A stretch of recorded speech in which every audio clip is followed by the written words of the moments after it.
Jangan bekerja berlebih-lebihan. Apakah kita pernah mendengar di seseorang atau sebuah dalil yang mengatakan segala sesuatu yang berlebihan itu tidak baik? Dan saya coba berikan buktinya ya di sini. Misalnya, kita tidak bisa mengkodok olahraga.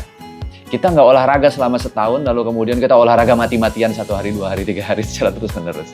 Kan tidak seperti itu konsepnya. Adanya keseimbangan di dalam diri, baik itu dari fisik, mental, jiwa maupun spiritual, itu semua harus seimbang elemennya di dalam diri kita. Apabila tidak seimbang, itu akan menyebabkan chaos atau ketidakselarasan energi di dalam diri. Misalnya seperti ini, pernahkah Anda mendengar cerita, entah itu dari teman, dari saudara, atau dari sebuah cerita orang lain lah ya di luar sana, yang mengatakan kalau ya ada yang kerja mati-matian dan di usia senja atau di usia lanjut malah nggak bisa jalan. Yang harusnya bisa jalan-jalan, sudah ngumpulin duit, malah jadi rawat jalan. Begitupun juga dengan jajan ya, atau makan lah ya, makan.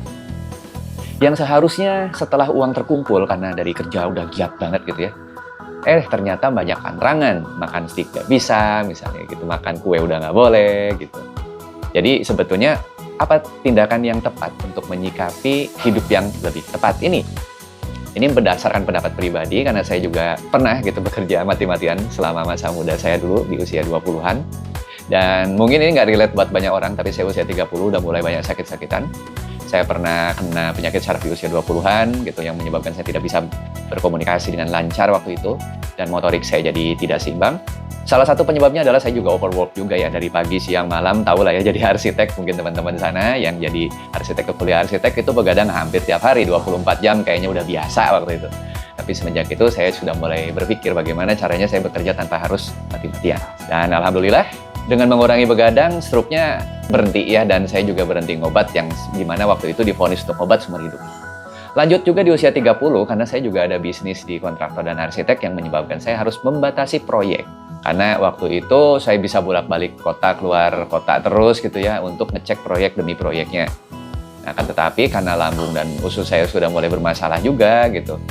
Belum lagi juga ada beban-beban psikologis yang terjadi ya di proyek. Dan banyaklah berbagai cerita mungkin di sekitar kita gitu ya, hal-hal yang seperti itu. So, jadi kalau Anda kerja, jangan lupa juga untuk memberikan nafkah lahiriah terhadap fisik kita. Apakah butuh makanan sehat, atau butuh olahraga, atau butuh hiburan juga gitu. Karena segala sesuatu yang berlebihan tidaklah baik.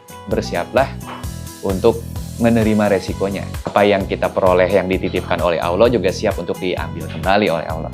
Mau itu fisik, mau itu harta, mau apapun rezeki yang kita peroleh yang dititipkan oleh Allah. Prinsip pertama itu, dan yang kedua, bekerjalah sesuai dengan niat yang baik. Dengan niat baik di sini yang terbaik adalah untuk memberikan kemaslahatan untuk banyak orang, dan juga karena untuk mencari ridho Allah. Bila bermanfaat, koreksi apabila ada kesalahan. Terima kasih. Assalamualaikum warahmatullahi wabarakatuh.